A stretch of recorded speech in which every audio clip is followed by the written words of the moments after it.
बिस्मिल्लाहिर्रहमानिर्रहीम। अस्सलाम वालेकुम स्टूडेंट्स। स्टार्स एकेडमी के ऑनलाइन एमडीकेट सेशन में खुशामदीद। आज हमने यूनिट नंबर 1 फंडामेंटल कॉन्सेप्ट्स की डिस्कशन करनी है। डिस्कशन के अंदर कुछ बातें आपने इस तरह नोट करनी हैं कि जो भी डिस्क्रिप्शन दी जा रही है सवाल की, यानी कि उसके हवाले से कोई इंफॉर्मेशन है, उसे आप लिख लें।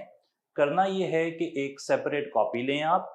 उस पर जब हम सवाल नंबर 1 डिस्कस कर रहे हों तो आप क्वेश्चन नंबर 1 लिखें।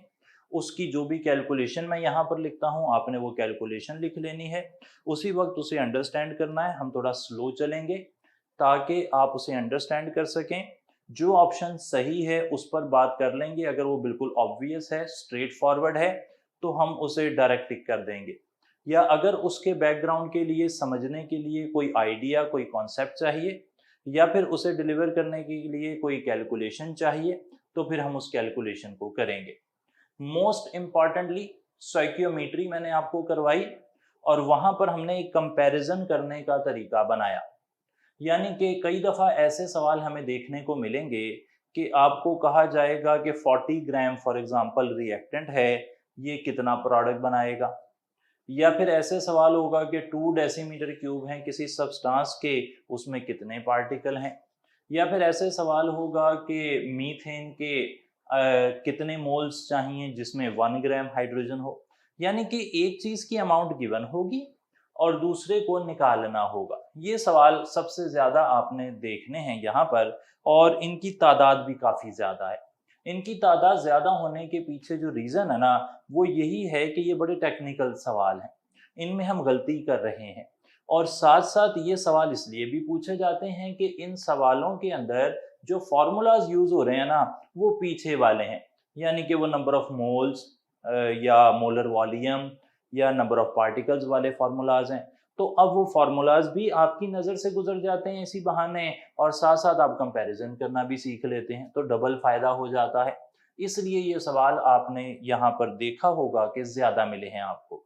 ये सवाल जितने कॉम्प्लेक्स हैं, इस वजह से आपकी जो एफिशिएंसी है ना, वो बहुत ज़्यादा बढ़ेगी। अगर आप इस पेपर को अच्छे तरीके से विद इन टाइम अटेम्प्ट कर सके हैं, तो इसका मतलब है कि आप बहुत ही अच्छा काम कर रहे हैं। अगर आपने इवन 50 क्वेश्चंस भी बहुत अच्छे अटेम्प्ट किए हैं, तो ये बुरा नहीं है। पहले टेस्ट के लिए कम से कम बुरा नहीं है, क्योंकि यहाँ पे प्लेंटी ऑफ न्यूमेरिकल्स थे और न्यूमेरिकल्स में टाइम ज़्यादा लगता है। हमारा जो एक्चुअल एमडी कैट का पेपर है, उसमें तो हार्डली 2 न्यूमेरिकल आने हैं। उसके बावजूद हर सवाल को करने के लिए हमें 40 प्लस सेकंड मिलते हैं। तो यहाँ पर अगर हमें इतने ही टाइम में इतने सारे न्यूमेरिकल हल करने को मिले और आपने उसमें काफ़ी अच्छा परफॉर्म कर लिया, मैं ये नहीं आपसे डिमांड कर रहा कि आप 60/60 ही ले लेंगे या फिर 58 या 55 ले लेंगे। पहले टेस्ट के लिए हम अगर 50 क्रॉस कर रहे हैं या टच कर रहे हैं, तो ये बिल्कुल बुरा नहीं है। अगले टेस्ट में हम देखेंगे कि ये ज़्यादा बेहतर हो जाएगा।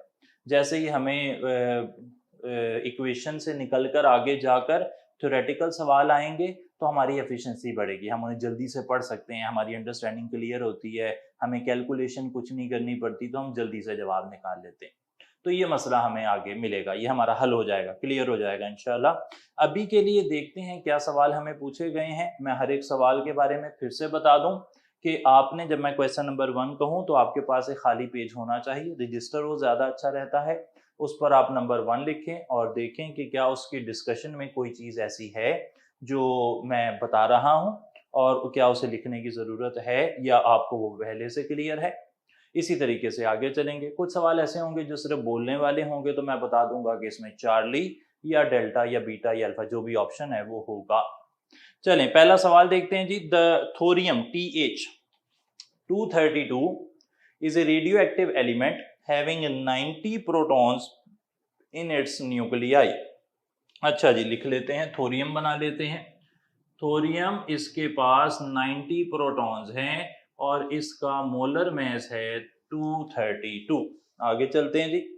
It loses an alpha particle, इसमें से एक अल्फा पार्टिकल निकल गया। अल्फा पार्टिकल किसे कहते हैं, देखें जरा। अल्फा पार्टिकल होता है 2He4, इसे कहते हैं जी अल्फा पार्टिकल। अब ये जो इक्वेशन है ना, इस न्यूक्लियर इक्वेशन इसे कह सकते हैं आप, और इसको लिखने का एक रूल होता है। रूल ये है कि लेफ्ट साइड पर जो एटॉमिक नंबर है ना, राइट साइड पर भी वही एटॉमिक नंबर होना चाहिए टोटल। सही है जी। अगर यहाँ 90 है और अल्फा पार्टिकल निकल गया है तो यहाँ पर जो स्पीशी बनेगी मुझे नहीं पता वो कौन सी है, तो मैंने उसे एक्स लिख दिया। लेकिन मुझे ये पता है कि उसका एटॉमिक नंबर 88 होगा। क्यों? क्योंकि इधर 90 है तो 88 + 2 90 हो गया।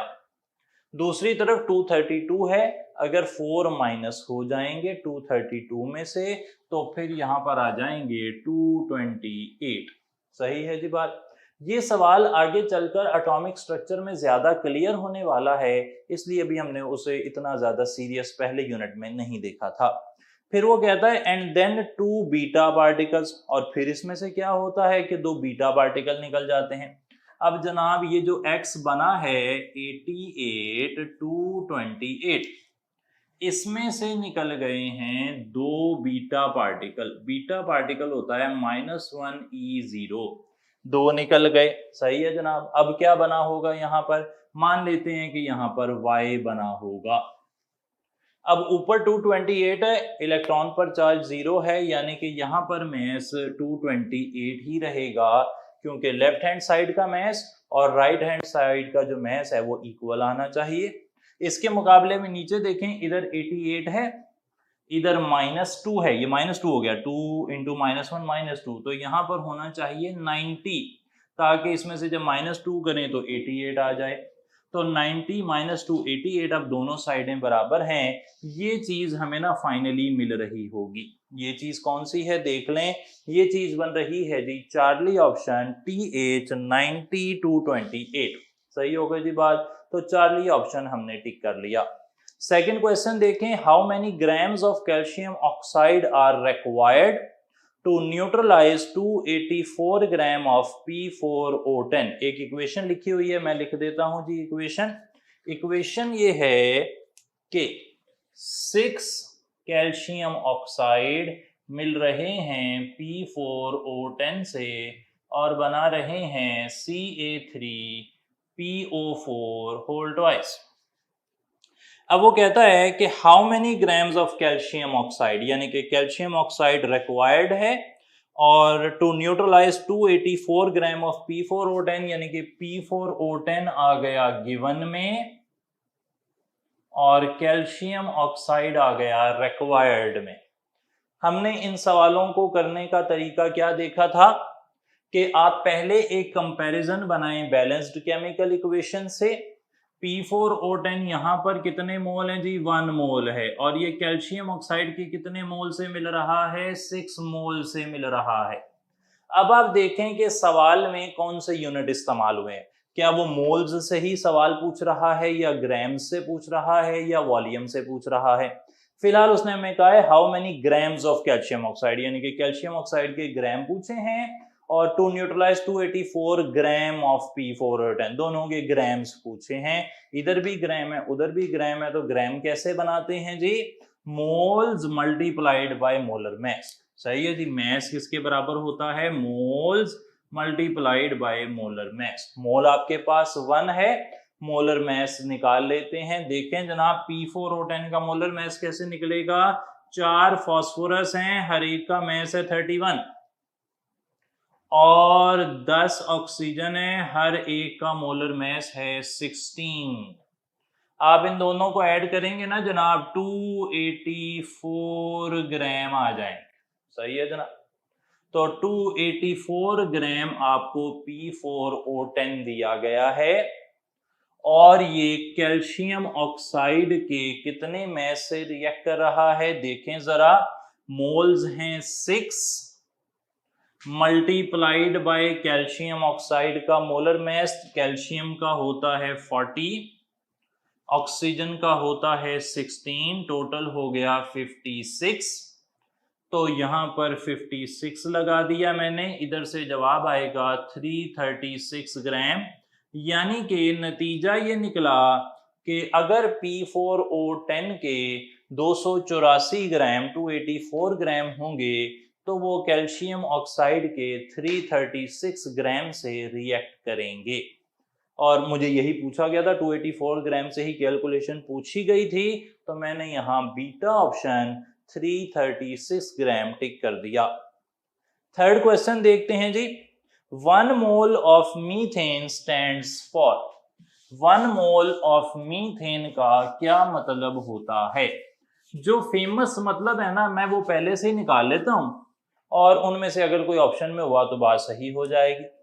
अगर 1 मोल होना जी मीथेन का, तो 1 मोल ऑफ मीथेन के अंदर होते हैं 1 मोल ऑफ कार्बन। सही है ना जी, 1 मोल में एक ही कार्बन है मीथेन का, तो 1 मोल कार्बन हो गए। 4 मोल ऑफ हाइड्रोजन होते हैं। सही हो गया जी मामला।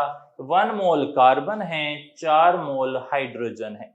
अगर हम पार्टिकल्स निकालें तो Na कार्बन के पार्टिकल्स होंगे, एवोगैड्रोस नंबर। 4 Na हाइड्रोजन के पार्टिकल्स होंगे। जारी बात है कि 1 मोल में जो मीथेन है उसमें 4 हाइड्रोजन है, तो टोटल 4 मोल हो जाएंगे हाइड्रोजन के। आगे चलते हैं।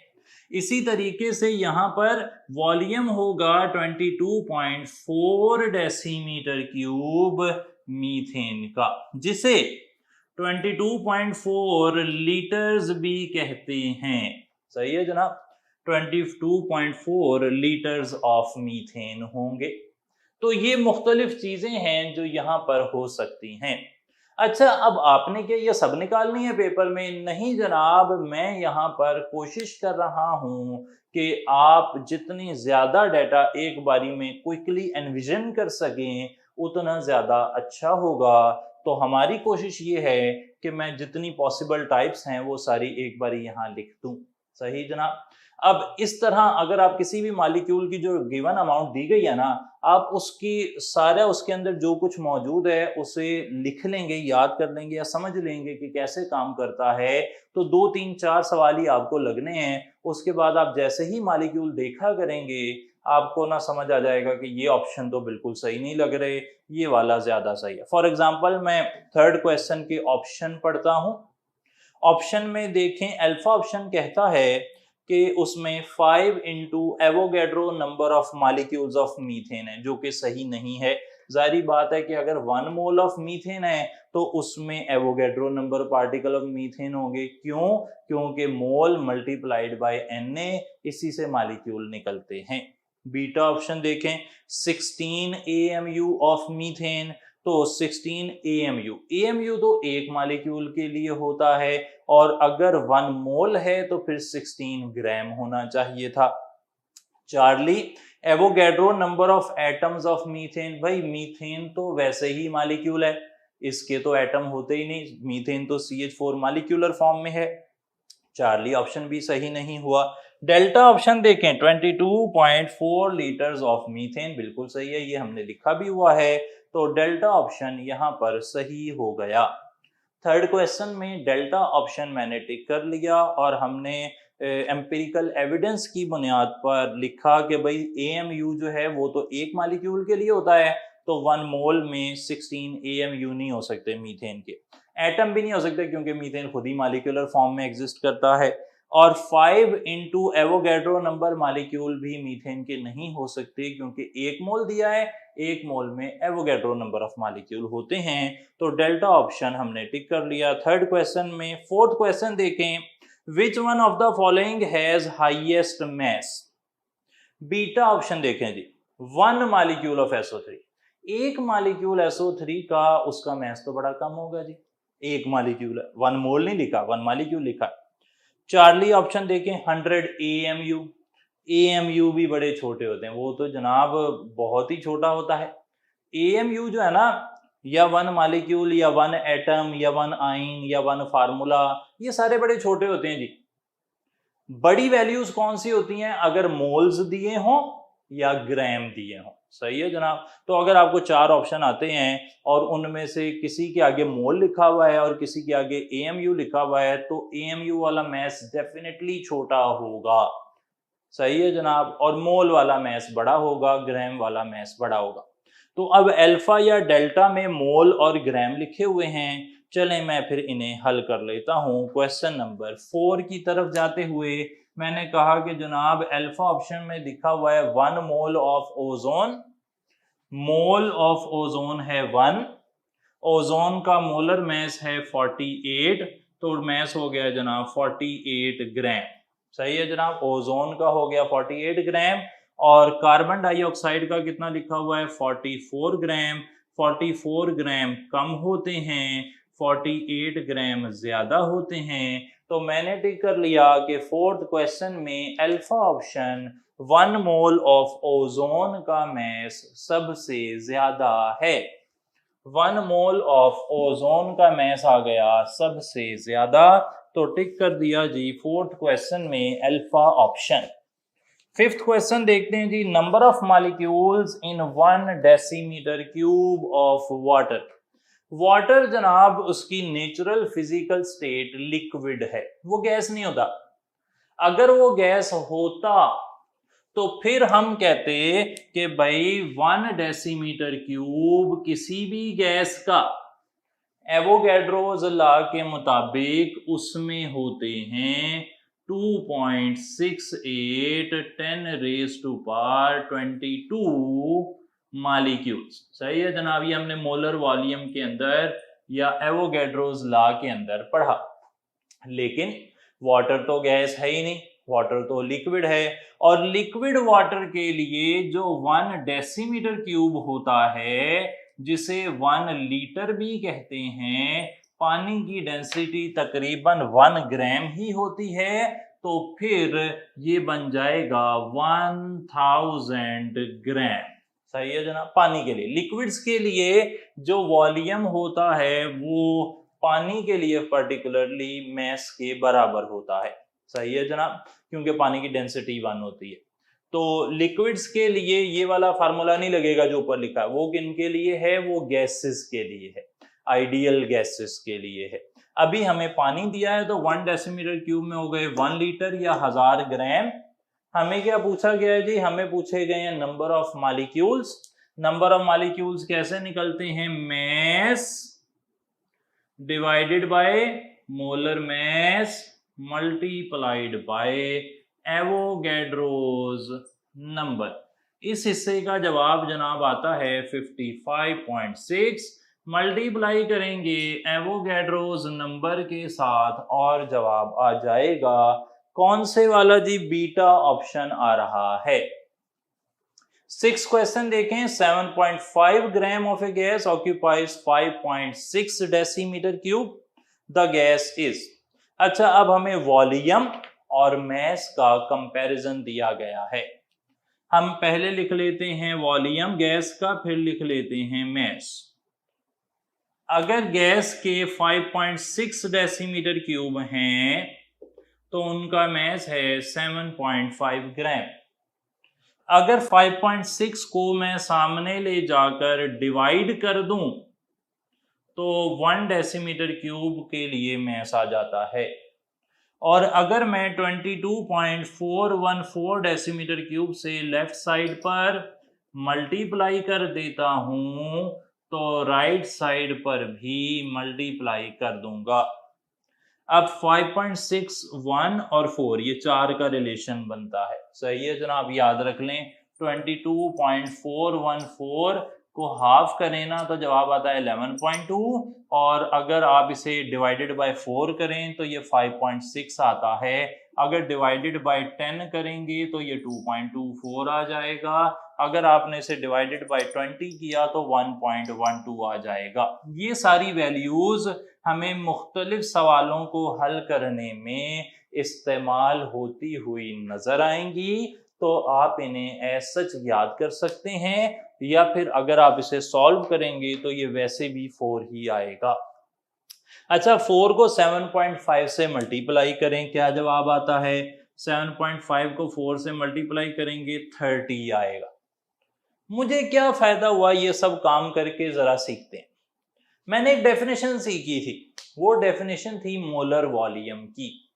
मोलर वॉल्यूम की डेफिनेशन थी कि 1 mole of an ideal gas at STP occupies A volume of 22.414 decimetre cube. मुझे पता है कि अगर गैस का वॉल्यूम 22.414 डेसीमीटर क्यूब हुआ ना जी, तो फिर उस गैस का 1 मोल अंदर मौजूद होगा। तो मैंने 22.414 डेसीमीटर क्यूब वॉल्यूम बनाया, उसके लिए मुझे मैस मिल गया। ये मैस क्या होगा भाई, ये मैस बराबर होगा 1 मोल के लिए। क्यों? क्योंकि मोलर वॉल्यूम के मुताबिक 1 mole of an ideal gas at STP occupies a volume of 22.414 decimetre cube. तो ये जो मैस आया है असल में ये उसके 1 मोल का मैस है, 1 मोल का मैस है यानी कि मोलर मैस है। तो अब मुझे देखना है कि मुझे जो 4 ऑप्शन दिए गए हैं उनमें से किसका मोलर मैस 30 है। जिसका मोलर मैस भी 30 होगा तो मैं मान जाऊंगा कि भाई उस गैस का मोलर मैस 30 है, यानी कि वो गैस यहां पर मौजूद होगी। सही है जनाब। तो मैंने क्या किया, आप देखें जरा कि मेरे जो कॉग्निटिव पैटर्न हैं, थिंकिंग पैटर्न हैं, वो किस तरफ चल रहे हैं। मुझे वॉल्यूम और मैस में एक रिलेशन बनाना पड़ा। तो मैंने कहा कि जनाब अगर वॉल्यूम 22.414 डेसीमीटर क्यूब होगा ना, तो पक्की बात है कि जो मैस आएगा ना वो मोलर मैस होगा। तो अब देखते हैं कि यहाँ पर किसका मोलर मैस 30 है। बीटा ऑप्शन जी, NO नाइट्रोजन 14 ऑक्सीजन 16 होता है, ऐड करेंगे तो 30 हो जाएगा। क्योंकि बहुत सारे स्टूडेंट आप मुझे सुन रहे हैं, तो यहाँ बहुत कुछ ऐसे स्टूडेंट भी हैं जिनको ना एटॉमिक मैस नहीं याद होते या एटॉमिक नंबर नहीं याद होते, तो ये काम चलेगा नहीं जी। आपने हाइड्रोजन से लेके कैल्शियम तक तमाम एलिमेंट्स के जो एटॉमिक नंबर और एटॉमिक मैस हैं वो याद करने हैं। अगर वो आपको याद ना हुए तो फिर ना परेशानी रहेगी। और कुछ लोग ऐसे हैं जो कहते हैं कि नहीं जनाब, जो पेपर में सवाल आता है उसमें तो एटॉमिक नंबर या एटॉमिक मैस दिए होते हैं। दिए होते हैं जी, हो सकता है दिए हों, लेकिन हमने उनके ऊपर नहीं रहना जी। हमने खुद से याद करना है एटॉमिक नंबर और एटॉमिक मैस। पहले 20 एलिमेंट के अगर आपको नहीं आते तो मैं यहाँ पर जो सवाल कराऊंगा उनमें से एक कसीर तादाद सवालों की ऐसी होगी जिसमें आप ना कंफ्यूज ही रहेंगे कि ये एटॉमिक नंबर एटॉमिक मैस का मसला क्या है। या फिर आप जब हल करेंगे तो आपसे हल नहीं होगा। क्यों? क्योंकि आपको एटॉमिक मैथ्स नहीं याद होगा। तो भाई फिर काम नहीं चलेगा, मज़ा नहीं आएगा सवाल करने का। कोशिश करें कि आप उसे साथ साथ याद कर लें, पहले 20 एलिमेंट के एटॉमिक नंबर भी, एटॉमिक मैथ्स भी साथ साथ। क्यों, आज ही बैठकर याद करें। आज का काम कल पर डालकर कोई फायदा नहीं होता। सही जनाब। अच्छा, एक और बात यहाँ पर भी आप साथ साथ कर रहे होंगे कि सवाल नंबर लिख रहे हैं, साथ उसके जो डिस्क्रिप्शन दी जा रही है, जो सॉल्यूशन निकाला जा रहा है उसे भी लिख रहे हैं, ताकि आप उसे बाद में देखकर समझ भी सकें। क्वेश्चन नंबर 7 है जी, mass of oxygen and SO2 is 32 gram and 64 gram respectively. 1 decimetre cube of oxygen has X molecules at STP. How many molecules will 2 decimeter cube of SO2 contain under same conditions? अच्छा, oxygen का mess दिया हुआ है जी 32 ग्राम, SO2 का mess दिया हुआ है 64 ग्राम। मैं अगर इन्हें मोलर मैस से डिवाइड कर दूं, ऑक्सीजन का मोलर मैस होता है 32, SO2 का मोलर मैस होता है 64, तो मुझे ऑक्सीजन का भी 1 मोल दिया हुआ है और SO2 का भी 1 मोल दिया हुआ है। सही है जी बात, दोनों का 1-1 मोल दिया हुआ है। अब जरा देखें आप, मैंने कुछ इंफॉर्मेशन आपको बताई थी, मैं दोबारा से एक स्केच बना रहा हूं।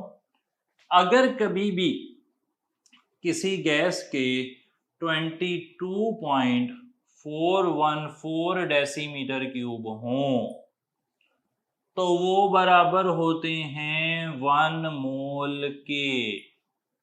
सही जनाब। और वो बराबर होते हैं एवोगैड्रो नंबर ऑफ मॉलिक्यूल्स के। यहां से मैंने 1 डेसीमीटर क्यूब की कैलकुलेशन भी की थी और अभी थोड़ी देर पहले लिखी भी थी। 1 डेसीमीटर क्यूब के अंदर पार्टिकल होते हैं 2.68 10⁻22 मॉलिक्यूल्स। इंफॉर्मेशन है, याद रखनी पड़ेगी। वैसे निकाल भी सकते हैं आप। कैसे निकालेंगे? एवोगैड्रो नंबर को 22.4 से डिवाइड करें, ये वैल्यू आ जाती है। अच्छा, अब जरा देखें 2 डेसीमीटर क्यूब में कितने मॉलिक्यूल होंगे। 1 डेसीमीटर क्यूब में ये है, 2 डेसीमीटर क्यूब में हो जाएंगे 2 मल्टीप्लाइड बाय 2.68 10⁻22। 3 डेसीमीटर क्यूब में कितने हो जाएंगे? 3 इंटू 2.68 10⁻²2। 4 डेसीमीटर क्यूब में कितने हो जाएंगे? 4 इंटू 2.68 10⁻²2। और 22.414 डेसीमीटर क्यूब में कितने हो जाएंगे? 22.414 डेसीमीटर क्यूब मल्टीप्लाइड बाय 2.68 10⁻²2। और ये जवाब आ जाता है एवोगैड्रोस नंबर, यानी कि यही वाला जवाब आ जाता है। ये सारी कैलकुलेशन करने का मकसद ये है कि एक इंफॉर्मेशन का और इजाफा हो जाए। अगर आपको कभी क्विकली सवाल हल करना हो तो आप इस इंफॉर्मेशन को इस्तेमाल कर सकें। अच्छा, अब जरा देखें, हमने क्या फाइनल किया कि अगर किसी आइडियल गैस का 1 डेसीमीटर क्यूब होगा तो उसमें कितने पार्टिकल्स होंगे? 2.68 10⁻²2। और 2 डेसीमीटर क्यूब में कितने हो जाएंगे? डबल हो जाएंगे। 3 डेसीमीटर क्यूब में ट्रिपल हो जाएंगे। सवाल देखें, वो कहता है कि जनाब 1 डेसीमीटर क्यूब जो ऑक्सीजन का है ना जी, ऑक्सीजन का 1 डेसीमीटर क्यूब है, इसमें X मालिक्यूल्स है। तो SO2 के 2 डेसीमीटर क्यूब में कितने मालिक्यूल होंगे? देखें, 1 डेसीमीटर क्यूब किसी भी गैस का हो तो उसमें होते हैं 2.68 10⁻²22 मालिक्यूल्स। और अगर 2 डेसीमीटर क्यूब किसी भी मालिक्यूल के होंगे तो डबल हो जाएंगे। तो अगर 1 डेसीमीटर क्यूब में ऑक्सीजन के X हैं तो 2 डेसीमीटर क्यूब में SO2 के 2X हो जाएंगे। सही है जी बात, 2X। 3 डेसीमीटर क्यूब में पूछता तो क्या जवाब लगाते? 3X। 4 डेसीमीटर क्यूब में क्या जवाब लगाना था? 4X। सही है जनाब। 22.4 डेसीमीटर क्यूब में क्या जवाब लगाना था? 22.4x। सही, वो ऑटोमेटिकली एवोगैड्रोस नंबर आ जाता। तो अब हमने यहाँ पर सीखा, ये इस सवाल का मकसद ये था कि भाई मोलर वॉल्यूम का जो कॉन्सेप्ट है वो हमें बताता है कि चाहे गैस का मैस कम हो, मोलर मैस कम हो या ज्यादा हो, उसका 1 डेसीमीटर क्यूब जो है ना, उसके अंदर नंबर ऑफ मॉलिक्यूल्स सेम रहते हैं। यही तो मोलर वॉल्यूम का कॉन्सेप्ट है कि भाई डिफरेंट गैसों के मैसेज अलग अलग होते हैं लेकिन उनके एक वॉल्यूम में एक जितने ही पार्टिकल होते हैं। ये समझाना यहाँ से मकसूद था। उम्मीद है आप इस बात को क्लियरली अंडरस्टैंड कर चुके होंगे। क्वेश्चन नंबर 8 देखते हैं जी, वेट ऑफ 1 मालिक्यूल। अच्छा, 1 मालिक्यूल का मतलब है कि अमोनिया के एक मालिक्यूल का मैस होता है 17 AMU। 17 AMU तो ऑप्शंस में ही नहीं है। तो AMU की वैल्यू क्या होती है? AMU की वैल्यू याद करें 1.661 10⁻⁻24 ग्राम। और अब अगर आप इसे हल करेंगे तो 17 को अगर आप 1.6 से मल्टीप्लाई कर दें तो ये तकरीबन आ जाता है 22.7 के करीब। सही है जनाब, 2.7 के करीब वैल्यू आ जाएगी, यानी कि 27 के करीब वैल्यू आ जाएगी। कल भी लेते हैं, 6 7 42, 2 यहाँ पे आ जाएगा, 4 पावर में चला जाएगा, 6 1 6 और +4 करेंगे 10 आ जाएगा। यहाँ पे क्रॉस लगा दें, ये 17 आ गया, तो जनाब ये आ गया 272.1 डिजिट के बाद है तो 27.2। सही है जनाब, तो 27.2 आ गई वैल्यू। अब यहाँ पर देखें, हमारे पास ऑप्शन जो है वो बीटा लग रहा है, करीब तरीन 2.8 10⁻⁻23। ये लें जनाब, अगर एग्जैक्ट वैल्यू लिखूं ना मैं जो आई है तो वो आएगी तकरीबन 27.2 10⁻⁻24 ग्राम। अब इसे करीब तरीन जो किताब में वैल्यू है वो 2.8 10⁻⁻23 है। पॉइंट इधर शिफ्ट होता है ना तो वैल्यू में एक ऐड हो जाता है। अगर 27 के साथ -4 थी तो पॉइंट जब इधर आएगा ना तो एक वैल्यू प्लस हो जाएगी। फिजिक्स में आपने पढ़ा भी है, तो यहां से ये जवाब आ गया। अच्छा, अब एक और बात, लोग ना जो मल्टीप्लिकेशन है उसमें कोई तरीका लगा रहे हैं। वो तरीका क्या लगा रहे हैं कि अगर एक जगह पर है ना पॉइंट किसी दो वैल्यूज में, तो वो पॉइंट काट देते हैं। मिसाल के तौर पर वो कहते हैं अगर 1.8 है और 10.8 है, तो अब ये दोनों में पॉइंट एक ही जगह पर है, तो आप इस पॉइंट को काट दें। अच्छी बात है, सही है, कोई मसला नहीं है। लेकिन इस कॉन्सेप्ट को ना अच्छे तरीके से आपने समझना है कि राइट साइड से पॉइंट की पोजीशन देखनी है, लेफ्ट साइड से नहीं देखनी। सही है जनाब। किसी स्टूडेंट को मैंने देखा, उसने कहा कि जनाब आप पॉइंट अगर आ गया ना दोनों जगह पे, बस वो पॉइंट कट जाना है, चाहे वो कहीं पर भी हो। तो ऐसे नहीं चलेगा। मिसाल के तौर पर अगर ये 1.8 होता और 1.08 होता, तो अब उस स्टूडेंट के मुताबिक पॉइंट तो आ गया ना दोनों में, तो पॉइंट कट जाएंगे। ऐसे नहीं है जी, राइट साइड से आपने काउंट करना होता है। राइट साइड से इधर 8 एक ही डिजिट है, इधर 8 और 0 दो डिजिट है। अगर दो डिजिट इधर हो उधर एक डिजिट हो तो भाई पॉइंट नहीं कटेगा। फिर आपको पॉइंट को सॉल्व करना पड़ेगा। कैसे सॉल्व करते हैं, उम्मीद है आपको पता ही होगा कि पॉइंट यहाँ पे कटता है तो 10 आ जाता है, इधर कटता है तो 100 आ जाता है। सही है जी। थोड़ा सा बेसिक मैथ पर एक क्लास लें और उसे सीखें। फिलहाल ये सिर्फ एक बीच में बात आ गई थी कहीं, तो मैंने बता दी। क्वेश्चन नंबर 8 हो गया है। 9 क्वेश्चन देखते हैं।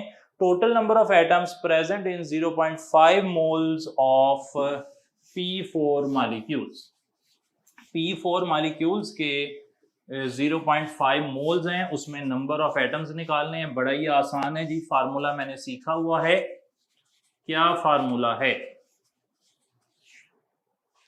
फार्मूला है moles multiplied by Avogadro's number multiplied by A क्या था? Number of atoms. सही। अगर नंबर ऑफ एटम्स निकालने हैं तो उसकी तादाद, नंबर ऑफ बॉन्ड्स निकालने हैं तो उसकी तादाद, कुछ भी जो चाहिए हो। अब जनाब मोल्स कितने हैं? 0.5 और एवोगैड्रोज नंबर है 6.02 10⁻23 मल्टीप्लाइड बाय 4 कर दिया।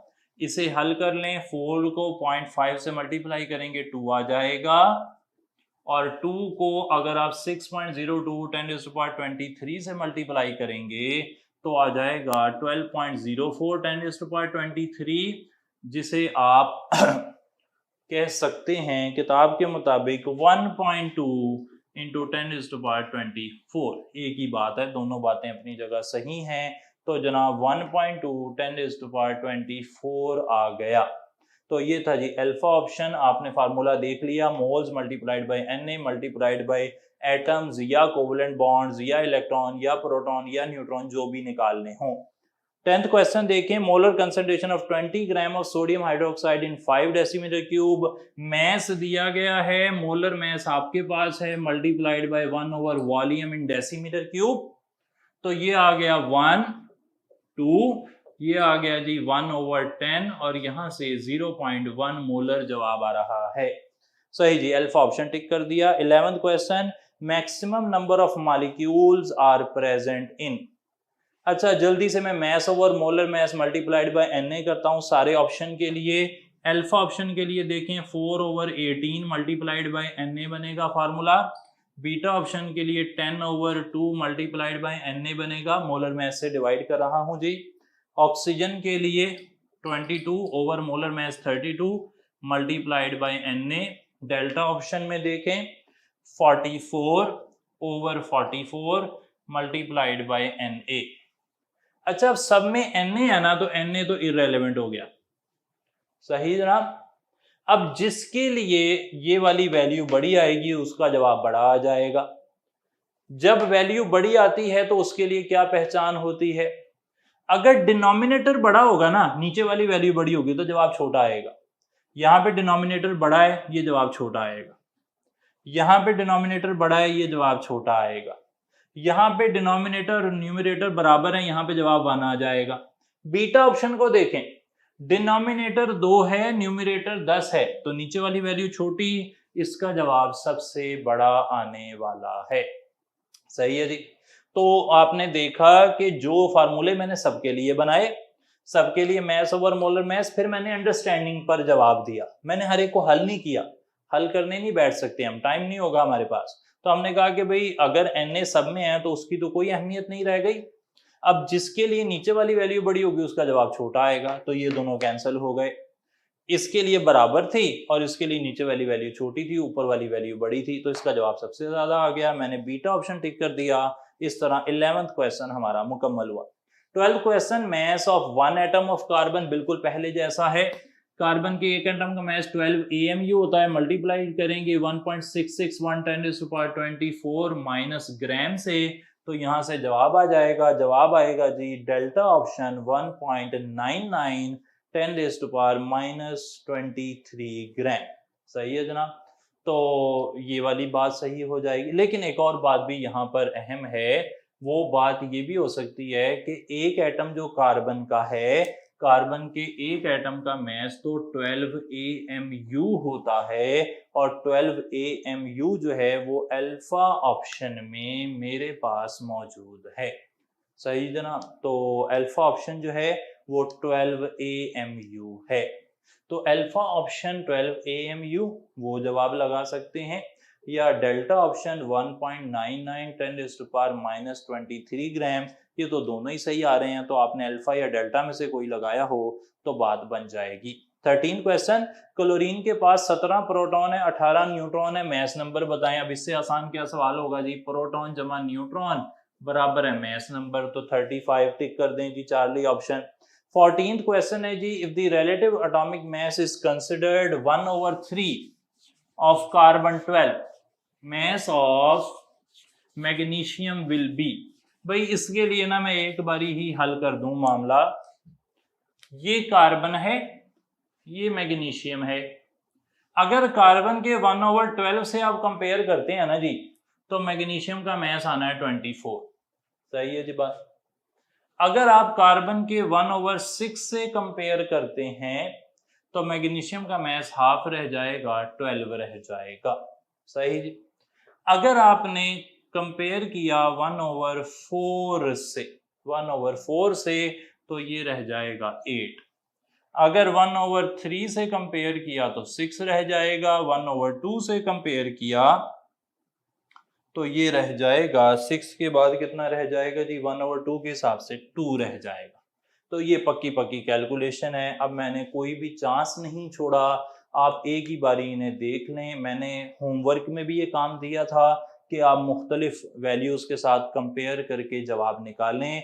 फिलहाल मैंने जवाब निकाल ही दिए हैं। अब मुझे किसके साथ कंपेयर करके पूछा गया, 1/3 से, तो जवाब क्या हो जाएगा, 6 AMU हो जाएगा। अल्फा ऑप्शन टिक कर लें। 15 question, which of the following pair has same molar mass. तो मोलर मैस कैलकुलेट कर लें जी। फिलहाल यहाँ पे चार्ली ऑप्शन का मोलर मैस सेम आ रहा है, क्योंकि कार्बन का मोलर मैस है 12 और ऑक्सीजन का 16, यहाँ से 28 आ रहा है। नाइट्रोजन होता है 14, एक और नाइट्रोजन भी 14 होता है, वहां से 28 आ रहा है। चार्ली ऑप्शन यहाँ पर सही जवाब आएगा। 16 question, mass number always non fractional value होती है but relative atomic mass is fractional, it is because. तो रिलेटिव एटॉमिक मास ना फ्रैक्शनल इसलिए होता है कि वो एवरेज एटॉमिक मास है। सही है जी, relative atomic mass, fractional atomic mass, average atomic mass एक ही चीज के अलग अलग नाम हैं। और मैंने यहाँ पर सबसे पहला लेक्चर जो है उसमें ये बात वाजे की थी कि जो रिलेटिव एटॉमिक मास होता है ना, वो फ्रैक्शन में क्यों होता है, क्योंकि वो एवरेज ऑफ आइसोटोप से निकाला जाता है। तो बीटा ऑप्शन यहाँ पर सही हो गया। 17 क्वेश्चन है जी, formula mass of KMnO4। KMnO4 का फार्मूला मैस निकालना क्या ही आसान काम है जी। पोटाशियम 39, मैंगनीज 55 और 4 ऑक्सीजन 16 वाले, तो ये बन जाएगा 158 ग्राम पर मोल। बीटा ऑप्शन हो गया।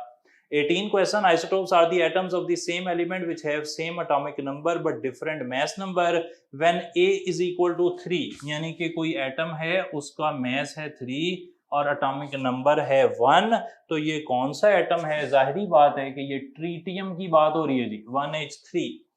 तो यहाँ पर एटॉमिक मास 3 होता है, एटॉमिक नंबर 1 होता है, तो बीटा ऑप्शन ट्रीटियम ठीक हो गया। 19 number of neutrons in chlorine 37। Chlorine 37 बना लेते हैं, atomic mass 37, atomic number 17, atomic mass में से एटॉमिक नंबर माइनस कर दें तो आ जाते हैं number of neutrons. Charlie option 20 आ गया। 20th क्वेश्चन है, which statement is incorrect about the properties of isotopes.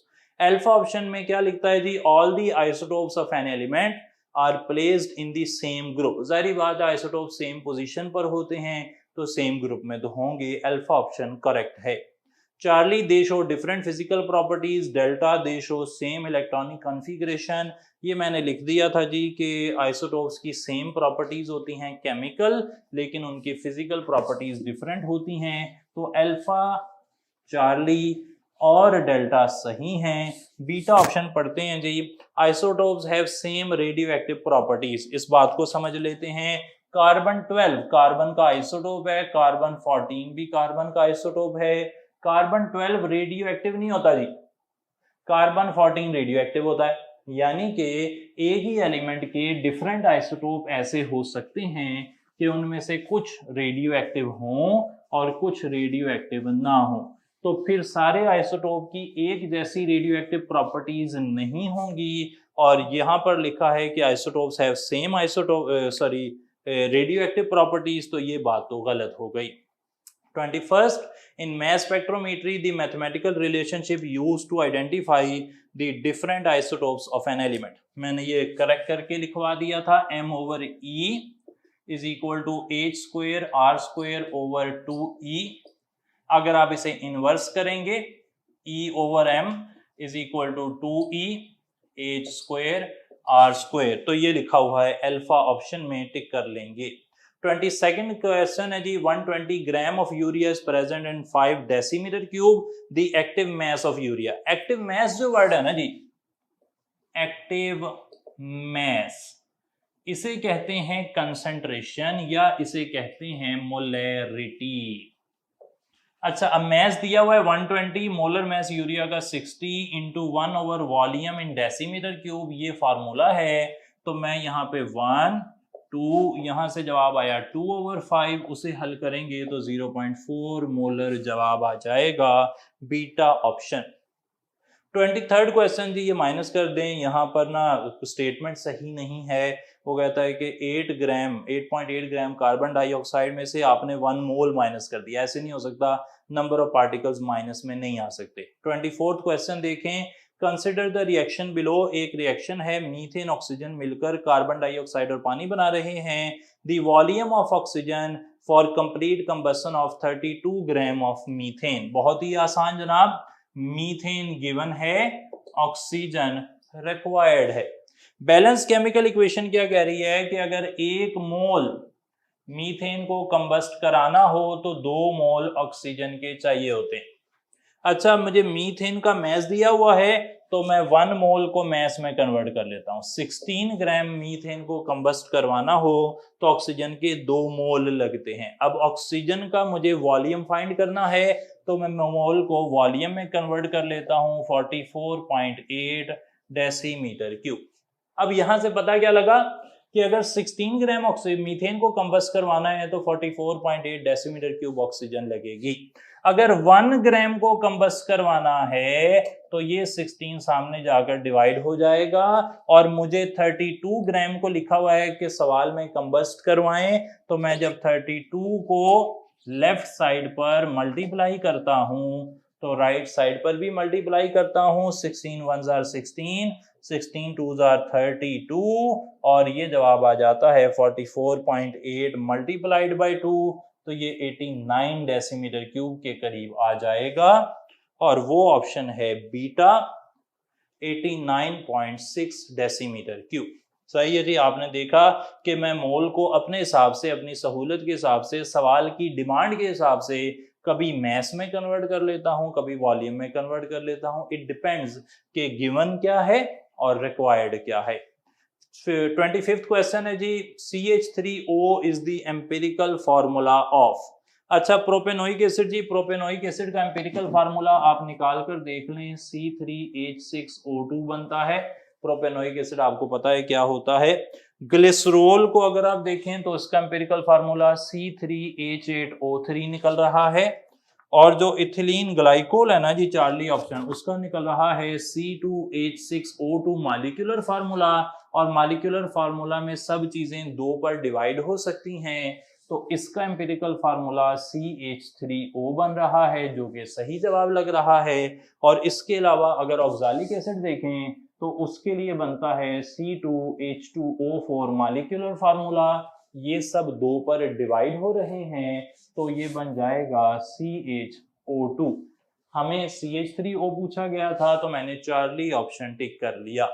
अगर आपको प्रोपेनोइक एसिड या ग्लिसरॉल का मॉलिक्यूलर फार्मूला नहीं पता तो कोशिश करें कि एक बारी देख लें, सेकंड ईयर में आपको आना चाहिए था ये वैसे जनरल इंफॉर्मेशन में। 26 क्वेश्चन है जी, stoichiometric calculations are not possible when. Alpha option में लिखता है all the reactants are completely converted into products, ये तो बिल्कुल सही बात है जी। बीटा ऑप्शन जी 100% रिएक्शन टेक प्लेस, बिल्कुल सही बात है। स्टोइकियोमेट्री के लिए 100% रिएक्शन का होना बड़ा जरूरी है। आगे चलते हैं, Charlie option law of conservation of mass is obeyed, बिल्कुल सही जी।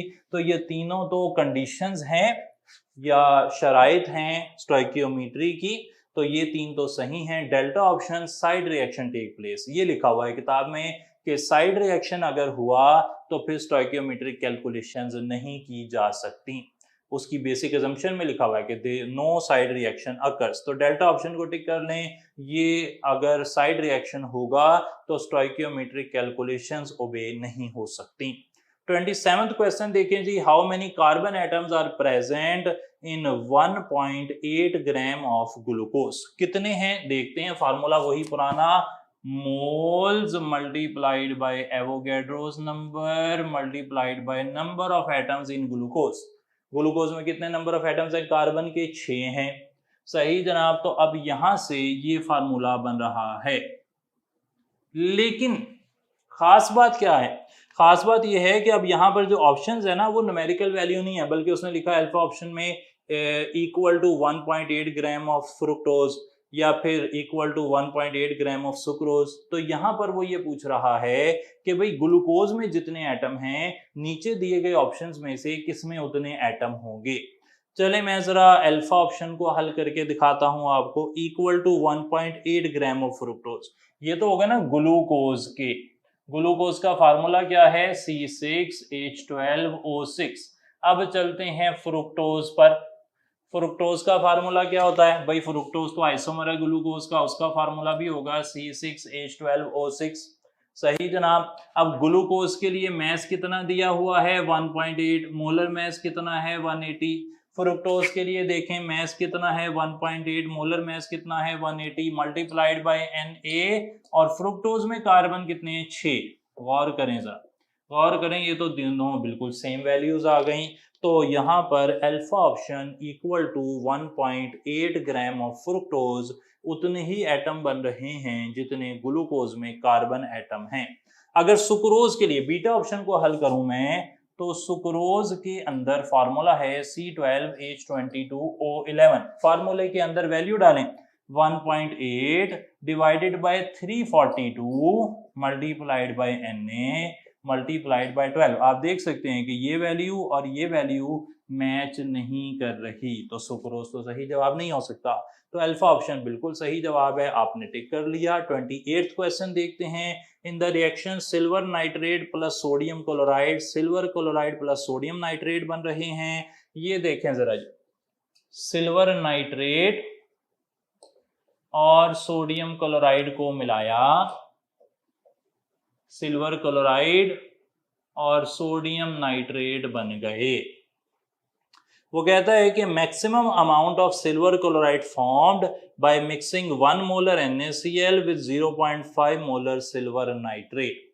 अच्छा, अब हमें कंपैरिजन किस किस के दरमियान पूछा गया है, सिल्वर नाइट्रेट और सिल्वर क्लोराइड के दरमियान। बैलेंस्ड केमिकल इक्वेशन के मुताबिक अगर 1 मोल सिल्वर नाइट्रेट हो तो उससे 1 मोल सिल्वर क्लोराइड बनेगा। अगर 1 मोलर सिल्वर नाइट्रेट हो तो उससे 1 मोलर सोडियम को सिल्वर क्लोराइड बनेगा। मुझे कितना सिल्वर नाइट्रेट दिया गया है 0.5 मोलर, तो उससे कितना सिल्वर क्लोराइड बनेगा 0.5 मोलर बनेगा। तो वो बन रहा है बीटा ऑप्शन। सही है जनाब, बड़ा स्ट्रेट फॉरवर्ड सवाल था। सिल्वर नाइट्रेट की अमाउंट दी गई थी, सिल्वर क्लोराइड की अमाउंट पूछी गई थी। अब कुछ लोग ऐसे हैं जो सोच रहे हैं कि सिल्वर नाइट्रेट से अगर सिल्वर क्लोराइड पूछा गया था तो NaCl की अमाउंट क्यों दी गई। NaCl की अमाउंट आप देखें वो 1 मोलर है, वो काफी ज्यादा है, वो एक्सेस में है। तो जो चीज एक्सेस में होती है ना उससे हमें कोई मदद नहीं मिलती, जो लिमिटिंग होती है, जो कम मिकदार में है, सिर्फ उसी से हमारा सवाल हल होता है। 29th क्वेश्चन देखें, sum of percentages of carbon, hydrogen and oxygen in urea is. Urea में कार्बन, हाइड्रोजन और ऑक्सीजन की परसेंटेज क्या है। ये इस तरह का सवाल ना दो तरीके से हो सकता है। मैं पहले यूरिया का फार्मूला लिखता हूं, फिर आप बेहतर तौर पर यह समझ सकेंगे। ये है जी यूरिया का फार्मूला। अच्छा, अब यूरिया के अंदर कितने एलिमेंट हैं। यूरिया के अंदर है कार्बन, हाइड्रोजन, ऑक्सीजन, नाइट्रोजन। सवाल उसने क्या पूछा, उसने कहा कि जनाब इन तीनों की मिला के परसेंटेज बताएं। अब या तो हम ये करें कि हम बारी बारी कार्बन, हाइड्रोजन, ऑक्सीजन की परसेंटेज निकालें, फिर उन सबको ऐड कर दें, या फिर दूसरा तरीका देखें, परसेंटेज का सम तो हमेशा 100 ही होता है। तो अगर हम ऐसे करें कि 100 में से परसेंटेज ऑफ नाइट्रोजन माइनस कर दें तो बाकी सबकी परसेंटेज आ जाएगी। ये आसान है, एक एलिमेंट की परसेंटेज निकालना आसान होता है, सबकी निकालना मुश्किल होता है। अब हमने परसेंटेज ऑफ नाइट्रोजन यूरिया में वो आप निकाल सकते हैं, 46% आती है। वैसे भी मैंने कहा था कि एक्सरसाइज में नाइट्रोजन के मुख्तलिफ कंपाउंड हैं, उनमें नाइट्रोजन की परसेंटेज याद रखें, तो वहां पे नाइट्रोजन 46% है। अब 100 माइनस 46% करेंगे 54 आ जाएगा। डेल्टा ऑप्शन टिक कर लें। 30th क्वेश्चन देखें, 2.24 decimetre cube of methane has mass. 2.24 decimetre cube of methane का मैस कितना होगा भाई। क्या कंपैरिजन आ गया, कंपैरिजन आ रहा है बिटवीन वॉल्यूम और मैस। तो जनाब वॉल्यूम और मैस में कंपैरिजन आ रहा है। वॉल्यूम क्या है, पहले तो हम बैलेंस केमिकल इक्वेशन या फिर मोलर वॉल्यूम की डेफिनेशन से देख लें कि अगर 22.4 डेसीमीटर क्यूब हो मीथेन के, तो मीथेन का 1 मोल होता है। सही है जी, ये कौन सी डेफिनेशन है, मोलर वॉल्यूम की डेफिनेशन है।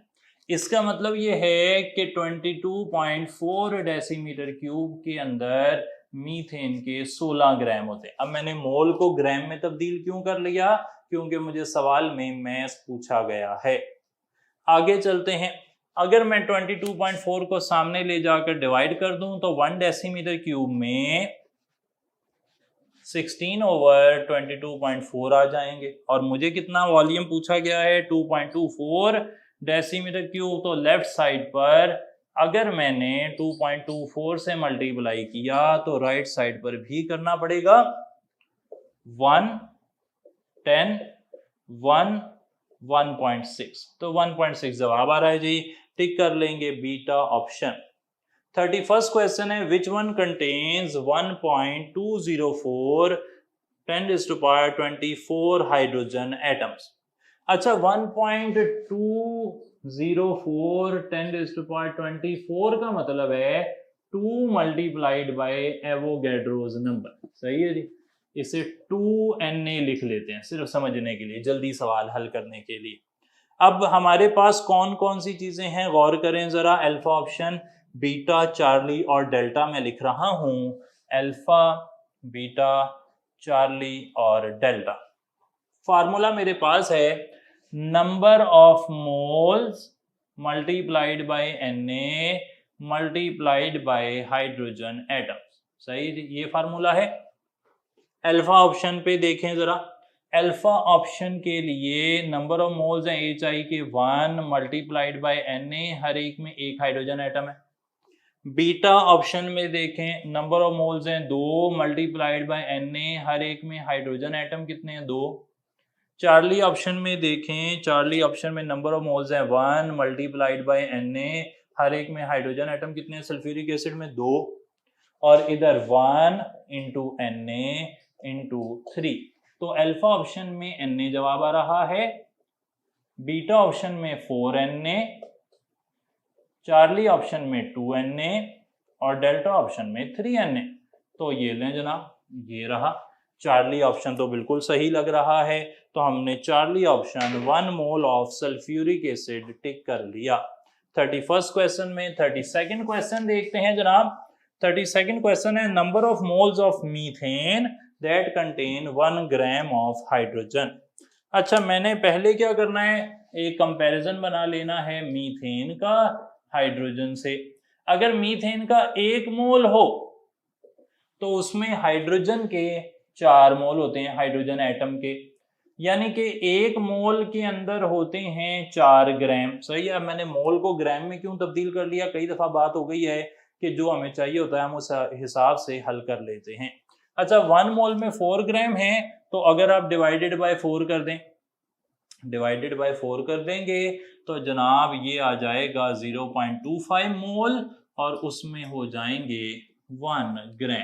सही है जनाब, 1 ग्राम के लिए 0.25 मोल हो जाएंगे। क्लियर है। मैंने यहाँ पे जो रिक्वायर्ड था वो लेफ्ट पर कर दिया, अगर आप रिक्वायर्ड को राइट पर करेंगे, मैं जल्दी से कर देता हूँ ताकि आप गलत ना कर लें। हाइड्रोजन और मीथेन, हाइड्रोजन के 4 मोल होते हैं मीथेन के 1 मोल के अंदर, हाइड्रोजन के 4 ग्राम होते हैं मीथेन के 1 मोल के अंदर, और 4 को अगर मैं सामने ले जाऊंगा तो 1 ग्राम होंगे 1/4 मोल के अंदर, यानी कि 0.25 मोल के अंदर। तो इस तरीके से मैंने वो वैसे ही कर दिया, वो ज़रा आसान था, लेकिन आप ट्रेडिशनल तरीके से ही करें, वो ज़्यादा अच्छा रहेगा। तो 32nd में हमने चार्ली ऑप्शन टिक कर लिया। 33rd है जी, which one is superior on the basis of greater number of isotopes. Charlie, silver के 16 होते हैं जी, फ्लोरीन का 1 है, कैल्शियम के 6 हैं और टिन के 11 है। 34th क्वेश्चन है जी, choose the correct statement. Alpha option, mass spectrometry is an instrument. Mass spectrometry एक इंस्ट्रूमेंट नहीं है जी, मैस स्पेक्ट्रोमीट्री एक टेक्निक है। Beta, mass spectrum is an instrument. नहीं जी, मैस स्पेक्ट्रम भी इंस्ट्रूमेंट नहीं है, मैस स्पेक्ट्रम तो एक प्लॉट ऑफ डाटा को कहते हैं। Charlie, mass spectrometer is a plot of data. नहीं जी, मैस स्पेक्ट्रोमीटर भी जो है ना वो एक इंस्ट्रूमेंट होता है, mass spectrometer. Delta option, mass spectrum is a plot of data. बिल्कुल सही जी, mass spectrum is a plot of data जिसमें mass to charge ratio abscissa में रखी जाती है और रिलेटिव अबंडेंस को ऑर्डिनेट पर रखा जाता है। तो 34 में डेल्टा ऑप्शन आ गया। 35, which one of the following changes with change in temperature. जिसमें वॉल्यूम होगा ना वो चेंज इन टेम्परेचर से चेंज होगा। चार्ली ऑप्शन, मोलैरिटी जाना उसमें वॉल्यूम होता है, इसलिए वो टेम्परेचर चेंज करने से चेंज होती है। चार्ली ऑप्शन टिक कर लें। अगला क्वेश्चन है जी 36, 3.6 ग्राम HCl is dissolved in 16.2 gram water. आपने HCl का मोल फ्रैक्शन निकालना है। मोल फ्रैक्शन निकालने का फार्मूला लिख देता हूं। मोल फ्रैक्शन अगर आपने निकालनी है HCl की तो आपको HCl के मोल ऊपर रखने पड़ेंगे, डिवाइडेड बाय HCl और पानी के मोल मिलाकर नीचे रखने पड़ेंगे। तो HCl के मोल निकाल लेते हैं, फार्मूले में ही वैल्यू डाल देते हैं। HCl का मैस डिवाइडेड बाय HCl का molar mass, divided by HCl के मोल इसी तरीके से 3.65/36.5 और वाटर के मोल, वाटर का मैस डिवाइडेड बाय वाटर का मोलर मैस। सही जी, आप अलग अलग से भी निकाल सकते हैं, वैसे यहाँ पर भी कोई मुश्किल नहीं है। ये 1/10 आएगा जी, ये 0.1 आना है।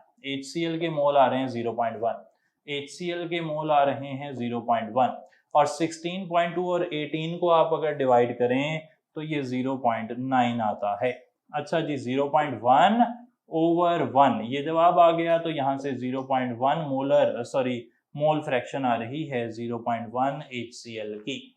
मैंने बता दिया कि जरूरी नहीं है कि आप यहाँ भी अपने आप को परेशान करते रहें, आप HCl के मोल अलग से निकाल सकते हैं। आप कहें HCl के मोल 3.65/36.5, एक जवाब ये आ गया।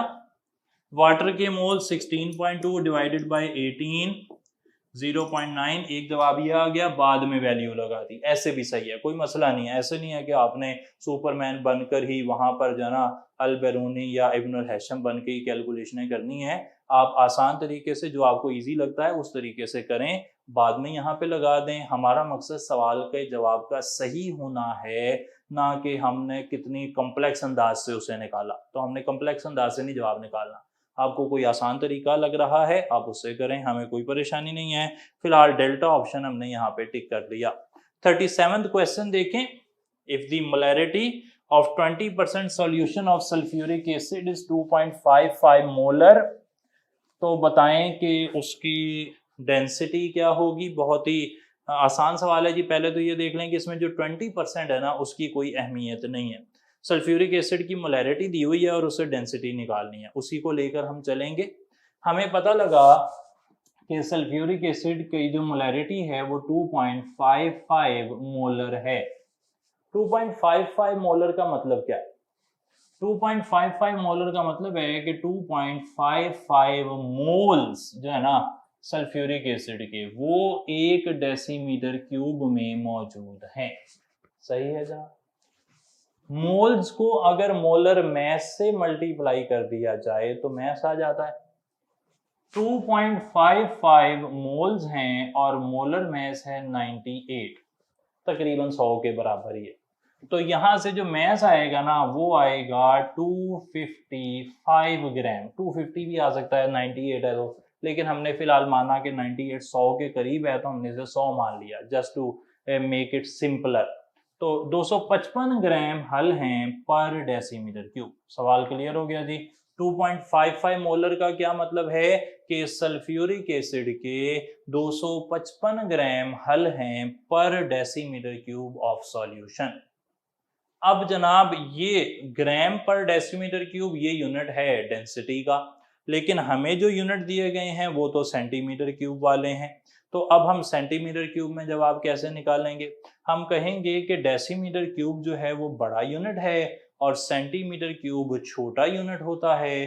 तो बड़े यूनिट से छोटे यूनिट में जाने के लिए मल्टीप्लाई करना पड़ता है। तो जहां डेसीमीटर क्यूब लिखा है, देखें जरा, जहां डेसीमीटर क्यूब लिखा है 255 ग्राम पर डेसीमीटर क्यूब, वहां पर आप कर देंगे सेंटीमीटर क्यूब। सही है जी, वहां पर सेंटीमीटर क्यूब कर देंगे। बड़े यूनिट से छोटे यूनिट में जाना है तो मल्टीप्लाई करना पड़ेगा। बड़ा यूनिट है डेसीमीटर क्यूब, छोटा यूनिट है सेंटीमीटर क्यूब। डेसीमीटर क्यूब से सेंटीमीटर क्यूब में जाना हो तो किससे मल्टीप्लाई करना है? तो वो मल्टीप्लाई करना है 1000 से। सही है जनाब। ये क्यों? क्योंकि डेसीमीटर से सेंटीमीटर में जाना होना तो 10 से मल्टीप्लाई करते हैं। डेसीमीटर स्क्वायर से सेंटीमीटर स्क्वायर में जाना हो तो 100 से मल्टीप्लाई करते हैं। डेसीमीटर क्यूब से सेंटीमीटर क्यूब में जाना हो तो 1000 से मल्टीप्लाई करते हैं। अब यहां पर अगर आप हल करें तो ये जवाब आता है 0.255 ग्राम पर सेंटीमीटर क्यूब। सही जनाब। तो ये कोई ऑप्शन है, अल्फा ऑप्शन में 2.55 है तो ऑप्शन कोई नहीं नजर आ रहा जी, हम इसे क्रेडिट पे डाल देते हैं। लेकिन ये हल करने का तरीका आपके माइंड में रहना चाहिए। 38 थोड़ा सा लेंथी क्वेश्चन है जी। 38 देखते हैं उसे।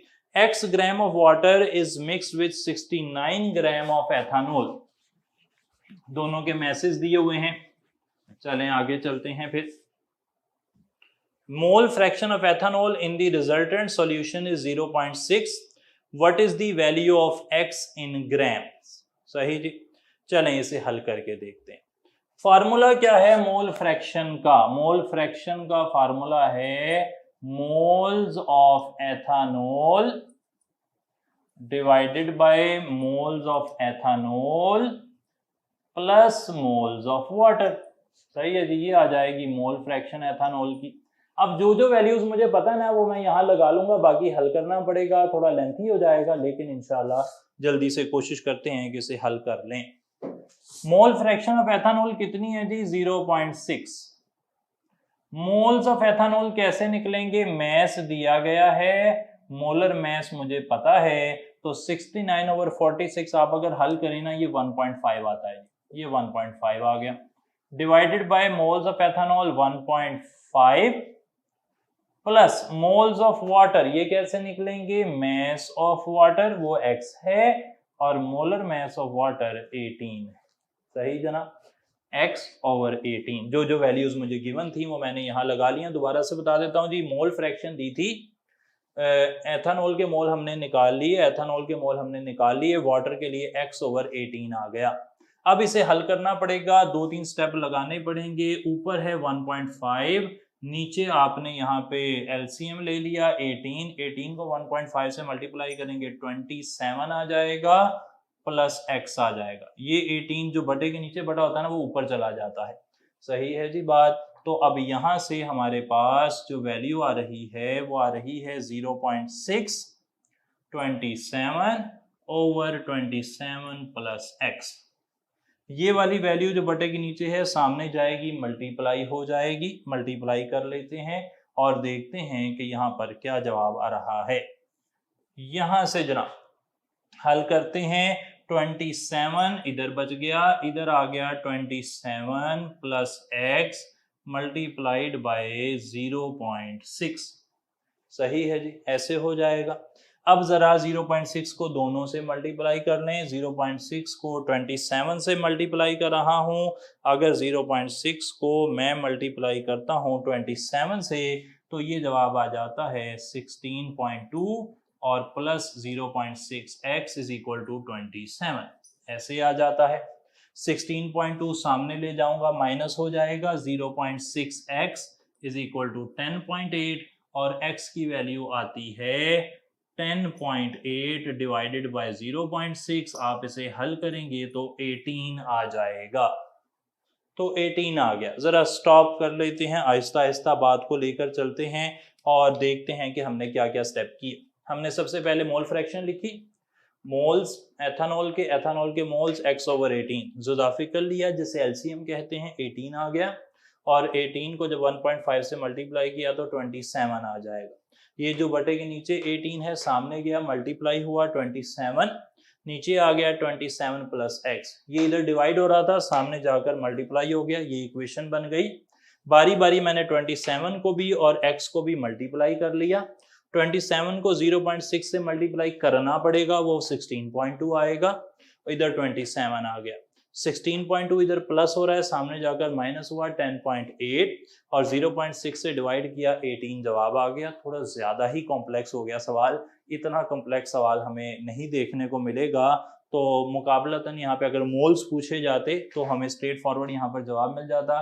वो ज़्यादा प्रोबेबल सवाल है, इतना लंबा सवाल आने का इम्कान उतना ही कम है।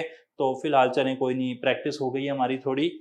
39th क्वेश्चन देखते हैं। Equal volumes of 0.1 molar silver nitrate and 0.2 molar NaCl are mixed. The concentration of nitrate ions in the given solution वो हमने बतानी है। मैंने यहाँ पे मोलैरिटी वाला फार्मूला बताया था, जिसे डाइल्यूशन फार्मूला कहते हैं। वो था M1V1 is equal to M2V2। M1 कितनी है जी? 0.1 दी हुई है। वॉल्यूम V1 हमारे पास हमें नहीं पता, जब नहीं पता तो उसे V कह दें। M2 मुझे निकालना है और V2 2V हो गया। उसने कहा इक्वल वॉल्यूम थे दोनों सॉल्यूशन के, यानी कि जितना सिल्वर नाइट्रेट था उतना ही NaCl था। जब दोनों को मिलाएंगे तो टोटल वॉल्यूम 2V हो जाएगा। अब वो कहता है कि फाइनल सॉल्यूशन में नाइट्रेट आयंस की मोलैरिटी बताएं। तो मोलैरिटी M2 निकालनी है। फार्मूला देखें, 0.1 इंटू V ओवर 2V। सही जी। V से कटा, 0.1 ओवर 2 को हल करेंगे तो 0.05 मोलर आ गया। इस तरह का सवाल मैंने यहाँ क्लास में करवा भी दिया था, तो उम्मीद है कि इसमें आपको कोई परेशानी नहीं होगी। क्या किया जनाब, मुझे V नहीं पता था। जब आपको इक्वल वॉल्यूम्स कह देना तो आप उन्हें V कह दें। आपने V की वैल्यू नहीं ढूंढते रहना कि ये तो V की वैल्यू ही नहीं दी हुई, ये तो सवाल गलत हो गया। सवाल गलत नहीं हुआ जी। अगर इक्वल वॉल्यूम उसने लिख दिया है तो उसने कहा ओरिजिनल वॉल्यूम को V मान लें और जब आप उसे डबल करेंगे तो 2V हो जाएगा। सही जी, इस तरह भी सोचना है आपने। तो ये हो गया beta option 0.05 molar. 40th question, sum of mole fractions of all the components of the solution is Charlie option equal to unity. Information है जी। 41, a solution of glucose is 10% by volume in which 1 mole of it dissolved will be. जी जनाब, तो 10% का क्या मतलब है? 10% का मतलब है 10 ग्राम ग्लूकोज मौजूद है 100 सेंटीमीटर क्यूब सॉल्यूशन में। कंपैरिजन बना लेते हैं जी। कंपैरिजन में गिवन क्या है? मैस। रिक्वायर्ड क्या है? वॉल्यूम। 10 ग्राम कितने में हल है जी? 100 सेंटीमीटर क्यूब में हल है। 1 ग्राम कितने में हल होगा? 100 ओवर 10 सेंटीमीटर क्यूब में हल होगा। और 1 मोल 1 मोल हल करना है हमने ग्लूकोज को, तो 1 मोल किसके बराबर होता है? 180 ग्राम के। तो लेफ्ट साइड पर मैंने 180 ग्राम से मल्टीप्लाई किया, राइट साइड पर भी 180 ग्राम से मल्टीप्लाई किया, तो यहां से जवाब आता है 1800 सेंटीमीटर क्यूब। अगर सॉल्यूशन का वॉल्यूम 1800 सेंटीमीटर क्यूब होगा तो उसमें ग्लूकोज के 180 ग्राम यानी कि 1 मोल हल होंगे। सही है जी बात। ये एक्सरसाइज का सवाल है, किसी और चैप्टर में सॉल्यूशंस में 9 चैप्टर था, उसकी एक्सरसाइज में ये सवाल मौजूद है। 42nd क्वेश्चन आ गया, 4 gram of sodium hydroxide is dissolved पर 100 ग्राम ऑफ सॉल्वेंट। मोलैलिटी का formula mass over molar mass into 1 over volume, sorry kilogram of solvent, kilogram of solvent. तो यहाँ पे कितने हैं? 100 ग्राम है। 100 ग्राम को किलोग्राम में तब्दील करें तो 0.1 किलोग्राम आते हैं। अब इसे हल कर लें जी। 4 ओवर 41, 10 को 0.1 से मल्टीप्लाई करें तो 1 आ जाता है जी। तो 1 मोलल सॉल्यूशन ये बन रहा है। चार्ली ऑप्शन हमने टिक कर लिया। इसके साथ ही 42nd क्वेश्चन हमारा मुकम्मल हुआ। 43rd क्वेश्चन देखते हैं। A mixture contains 7 gram of nitrogen and 8 gram of oxygen. 7 gram nitrogen है जी, 8 ग्राम ऑक्सीजन है। मोल फ्रैक्शन ऑफ ऑक्सीजन निकालनी है। बहुत ही आसान है। मोल फ्रैक्शन पहले हर एक के मोल निकालने। नाइट्रोजन के मोल्स कितने आ गए? मैस ओवर मोलर मैस, ये आ रहा है 0.25। ऑक्सीजन के मोल्स निकालने, मैस ओवर मोलर मैस, ये आ रहा है 0.25। अब ऑक्सीजन की मोल फ्रैक्शन निकालें। ऑक्सीजन के मोल्स ओवर ऑक्सीजन के मोल्स जमा नाइट्रोजन के मोल्स यानी कि टोटल मोल्स। तो ये आ गया 0.25 ओवर 0.5।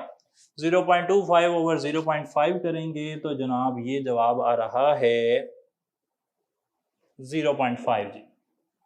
0.5 जवाब आ जाएगा। चार्ली ऑप्शन आप यहां टिक कर सकते हैं।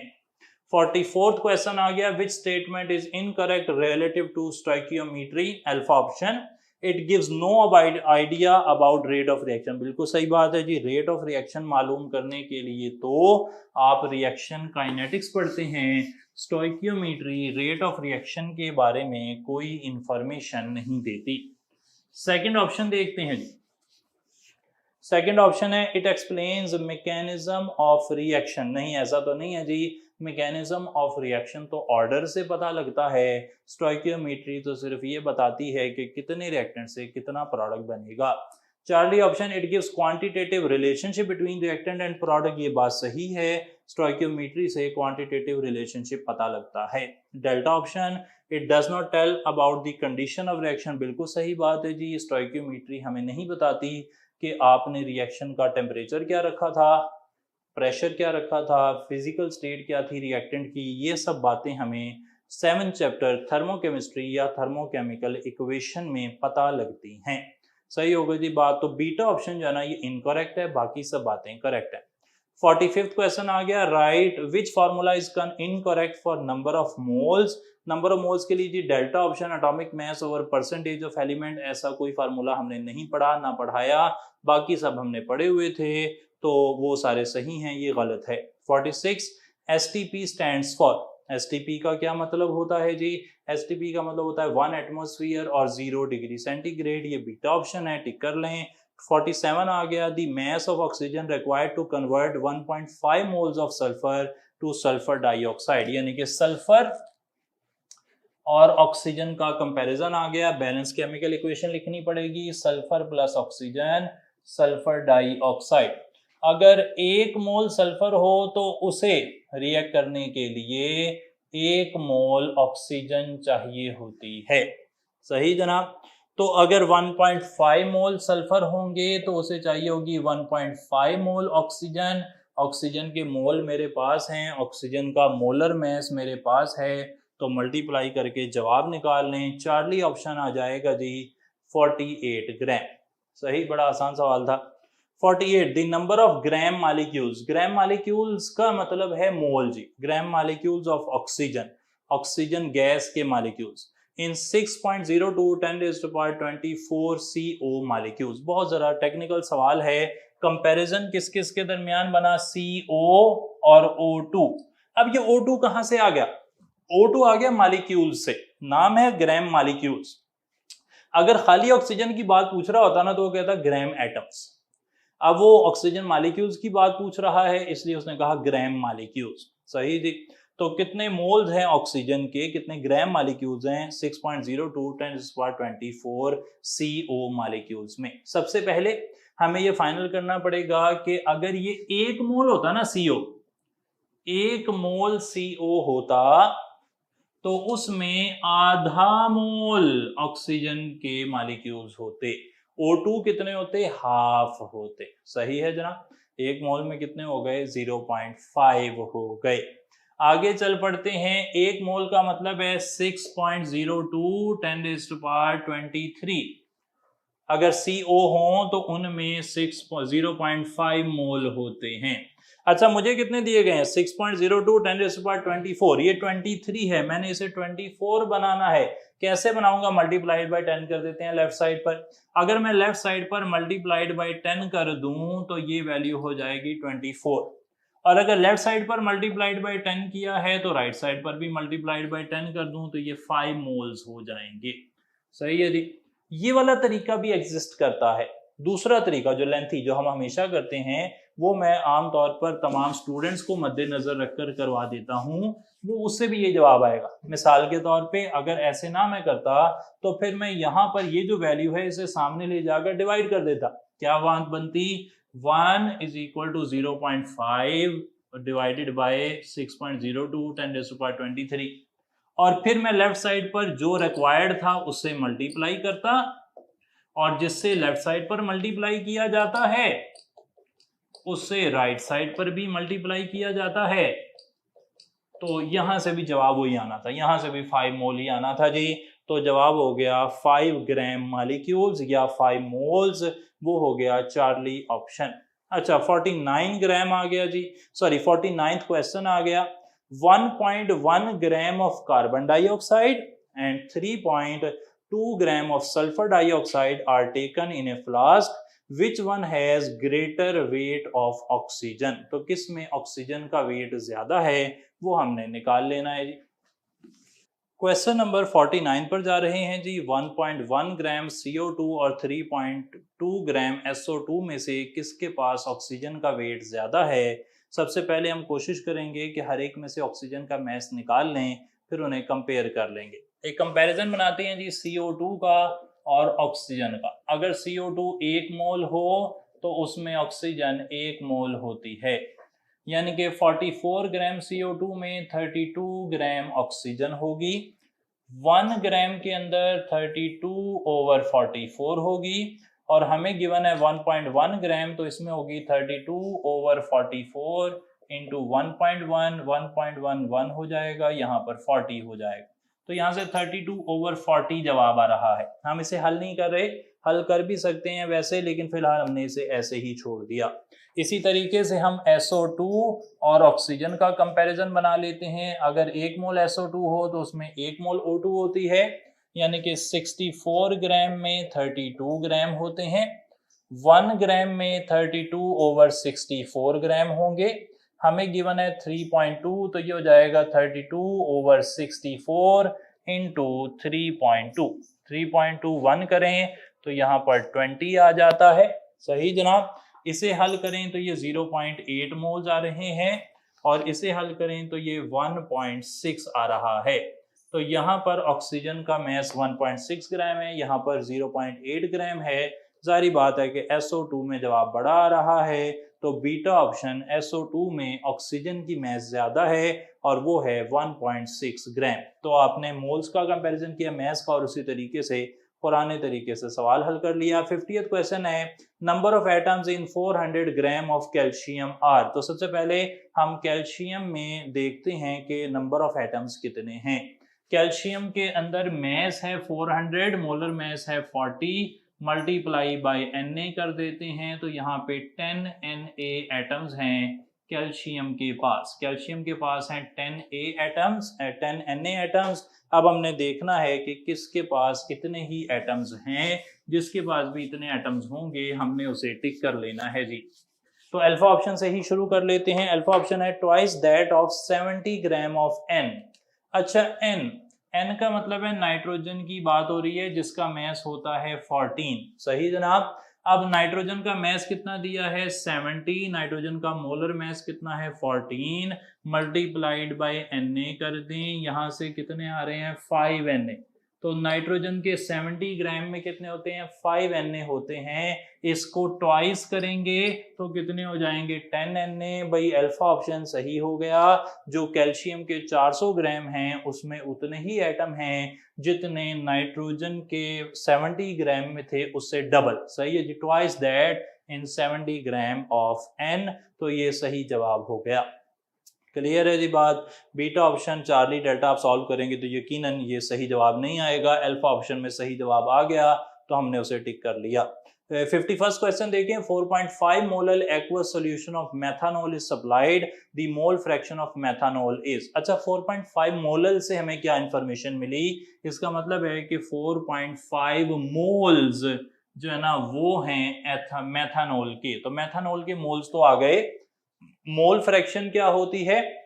Number of moles of methanol divided by total number of moles. तो टोटल नंबर ऑफ मोल्स कैसे निकलेंगे? उसके लिए हमें पानी के मोल्स भी चाहिए।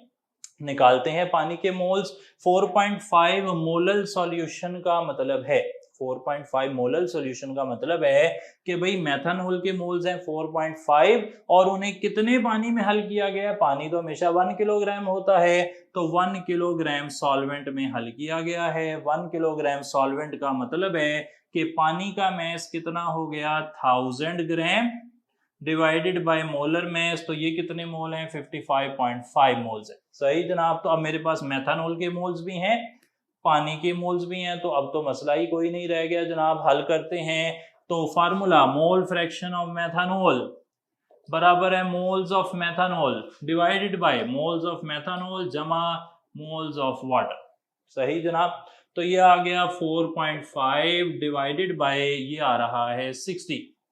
सही जनाब। तो अब आप इसे हल कर लें। हल करके जो भी जवाब आता है वो लगा लें। मैं हल करके दिखा भी देता हूं। 4.5 है इस साइड पर, इस 10 को पॉइंट को खत्म करेंगे तो मल्टीप्लाइड बाय 10 हो जाएगा, यानी कि 45 और यहाँ पर डिवाइडेड बाय 600।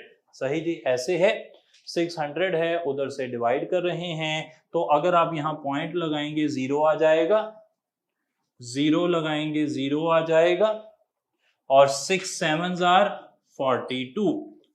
तो यहां से 300 बचा, 0 लगा लें, 5 से मल्टीप्लाई करें, 6 5s are 30। तो ये आपने 0.075 बीटा ऑप्शन टिक कर लिया। 52nd क्वेश्चन देखें। ये कैलकुलेशन में उम्मीद है कोई परेशानी नहीं होगी। 52nd question. Methanol has empirical formula CH2O just like. अच्छा, अब हमने देखना है कि यहाँ पे किस किस का एम्पिरिकल फार्मूला CH2O है। भाई ग्लूकोज होता है C6H12O6, तो जाहिर बात है उसका एम्पिरिकल फार्मूला होगा CH2O। तो ग्लूकोज तो चारों ऑप्शंस में है, चलें इससे तो कोई इंफॉर्मेशन नहीं मिली। अब अल्फा ऑप्शन देखें, उसमें बेंजीन है। बेंजीन तो होती है C6H6, उसमें तो ऑक्सीजन है ही नहीं, तो वो सही जवाब नहीं हो रहा। चार्ली ऑप्शन देखते हैं। एथानोइक एसिड। एथानोइक एसिड किसे कहते हैं? CH3COOH एसिटिक एसिड को। इसमें कितने कार्बन हैं जी? 2। कितने हाइड्रोजन हैं? 4। कितने ऑक्सीजन हैं? 2। क्या ये किसी फार्मूले पे करते हैं जी? 2 के टेबल पर करते हैं। तो यहां से क्या जवाब आएगा? CH2O बिल्कुल सही हो गया जी। चार्ली ऑप्शन ग्लूकोज और एथानोइक एसिड जो हैं इनके एम्पिरिकल फार्मूला आपस में बराबर आ रहे हैं। 53rd क्वेश्चन देखते हैं। Which one contains Avogadro's number of particles? Alpha option है chlorine molecules in 35.5 gram of chlorine gas. यानी कि हमें क्लोरीन का मैस दिया गया है 35.5, मोलर मैस है 71, मल्टीप्लाइड बाय Na करेंगे तो नंबर ऑफ मॉलिक्यूल्स आ जाएंगे। तो नंबर ऑफ मॉलिक्यूल्स जो है ना वो आ रहे हैं हाफ Na। यहाँ पर क्यों कर हाफ Na आ रहा है और हमें पूछा गया है कि Na पार्टिकल्स किस में हैं? तो भाई ये वाला ऑप्शन तो सही नहीं होगा। सवाल क्या है कि किसमें एवोगैड्रो नंबर ऑफ पार्टिकल्स हैं, तो यहाँ पर तो हाफ Na आ रहा है। बीटा ऑप्शन देखें, oxygen atoms in 22.4 decimetre cube of oxygen gas. Formula क्या है नंबर ऑफ एटम्स निकालने का, वो होता है number of moles multiplied by Na multiplied by oxygen atoms जो ऑक्सीजन मॉलिक्यूल में मौजूद हैं। तो नंबर ऑफ मोल्स कैसे निकालूंगा मैं यहाँ पर, वो मैं निकालता हूं जो कि गिवन वॉल्यूम है ओवर Vm। फार्मूला याद आता है जी, V over Vm is equal to number of moles. तो गिवन वॉल्यूम था 22.4, मोलर वॉल्यूम है 22.4, तो मोल्स कितने आ गए, 1 आ गए। मल्टीप्लाइड बाय Na किया, मल्टीप्लाइड बाय 2 ऑक्सीजन एटम है अंदर, तो कितने पार्टिकल्स हो गए, 2Na हो गए। हमें कितने चाहिए, एवोगैड्रो नंबर चाहिए जी, तो ये भी ऑप्शन सही नहीं हुआ। चार्ली ऑप्शन देखें, electron in 1 gram of hydrogen gas, electron निकालने हैं। फिर से फार्मूला लगाता हूं, फार्मूला क्या होगा, number of moles multiplied by Na multiplied bye electrons. सही है जनाब। तो नंबर ऑफ मोल्स कितने हैं, वो हैं mass over molar mass. Mass कितना दिया हुआ है 1 ग्राम, H2 का मोलर मैस है 2, तो 1/2 हो गया, multiplied by Na multiplied bye H2 में इलेक्ट्रॉन कितने हैं, 2 जी। H में 1 इलेक्ट्रॉन होता है, H2 में 2 इलेक्ट्रॉन होते हैं, दोनों को मल्टीप्लाई किया, भाई Na आ गया, बिल्कुल सही जवाब है। एवोगैड्रो नंबर ऑफ पार्टिकल यहाँ मौजूद हैं। 54 में जी सारे ही ऑप्शन जो हैं उनका एम्पिरिकल और मॉलिक्यूलर फार्मूला सेम है, इसलिए हम उसे जो है वो क्रेडिट पे दे देते हैं। लेकिन अगर आप फिर भी हल करना चाहें तो जो डेल्टा ऑप्शन है उसमें CH3 डबल बॉन्ड O लिखा हुआ है, यहाँ पर 2 कार्बन हैं, 6 हाइड्रोजन हैं, 2 ऑक्सीजन है, सब 2 के टेबल पर डिवाइड हो सकते हैं। तो मॉलिक्यूलर फार्मूला हो गया C2H6O2 और एम्पिरिकल फार्मूला हो गया CH3O। मॉलिक्यूलर फार्मूला कुछ और है, एम्पिरिकल फार्मूला कुछ और है। तो अगर आप जो गिवन डेटा था उसमें से टिक करेंगे तो डेल्टा ऑप्शन टिक कर सकते हैं, लेकिन वैसे जनरली बता रहा हूं कि ऑक्सीजन 4 बॉन्ड नहीं बना सकता, तो ये कंपाउंड एग्जिस्ट नहीं करता दुनिया में। सही है जी। लेकिन फिलहाल अगर गिवन डेटा में देखें तो अल्फा बीटा और चार्ली का तो मॉलिक्यूलर और एम्पिरिकल फार्मूला सेम था, इसके लिए मॉलिक्यूलर और एम्पिरिकल फार्मूला अलग अलग बन सकता है। तो गिवन ऑप्शंस में से आपने डेल्टा टिक करना है, लेकिन इससे ये गलत फहमी नहीं लेनी कि ऐसा कोई कंपाउंड एग्जिस्ट करता है, ये कंपाउंड एग्जिस्ट नहीं करता जी।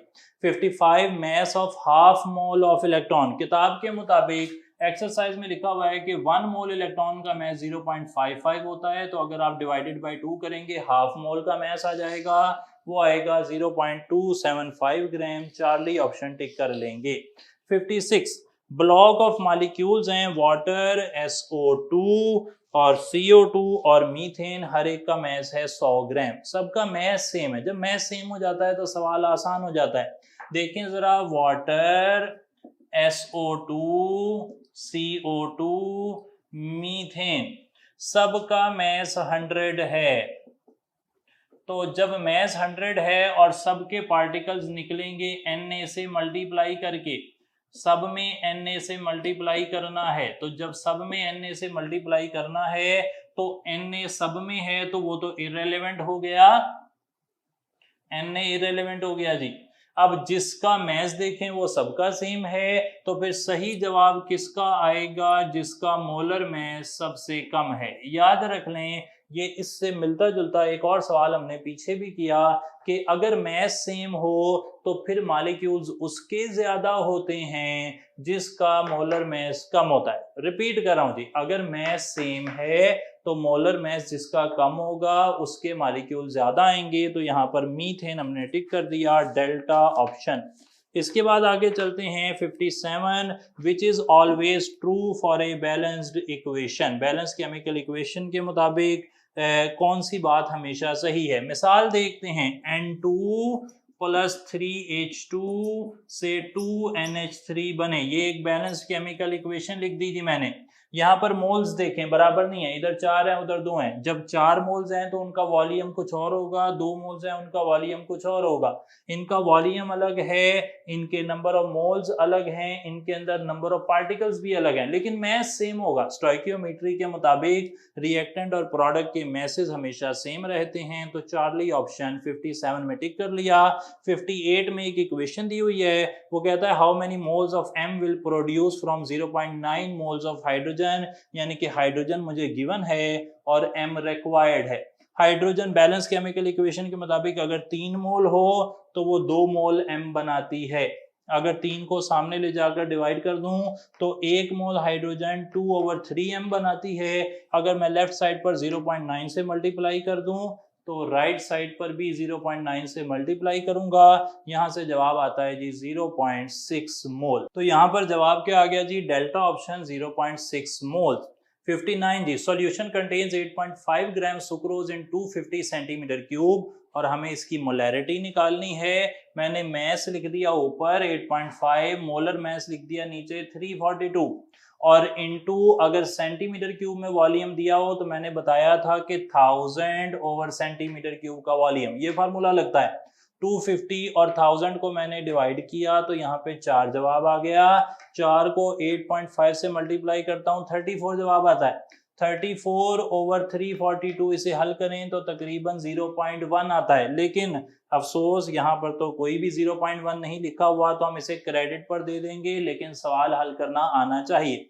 60th क्वेश्चन है, number of moles of sodium hydroxide present in 2.5 decimetre cube and 0.5 molar aqueous solution. ये देखें जरा, मैंने लिखा कि molarity is equal to number of moles per decimetre cube. अगर नंबर ऑफ मोल्स निकालने हो तो डेसीमीटर क्यूब सामने जाकर मल्टीप्लाई हो जाएगा। मोलैरिटी इनटू डेसीमीटर क्यूब बराबर है नंबर ऑफ मोल्स। सही है जनाब, मोलैरिटी कितनी है 0.5, डेसीमीटर क्यूब 2.5, मल्टीप्लाई करें 1.25 मोल्स आ जाएंगे।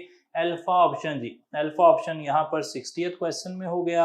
हमने जितने तरह के पॉसिबल सवाल थे उनको आज यहाँ पर देखा है, हल किया है। कोई प्रॉब्लम अगर आपके माइंड में अभी भी है तो उसे डिस्कस कर लें। तो उम्मीद करते हैं कि अब ये यूनिट आपका कंप्लीट है, तैयार है। आपको आ गया है कंपैरिजन करना, आपको मोलैरिटी से मैस ओवर वॉल्यूम परसेंटेज निकालनी, या मोल फ्रैक्शन से मैस निकालना, या मैस से मोल फ्रैक्शन निकालना। इस तरह की चीज़ें क्लियर हो गई होंगी। तो नेक्स्ट टाइम इंशाल्लाह फिर अगले यूनिट के साथ जो हमारा वैसे ही चल रहा था रूटीन में, उसके साथ फिर मुलाकात होगी। थैंक यू सो मच जी, अस्सलाम वालेकुम।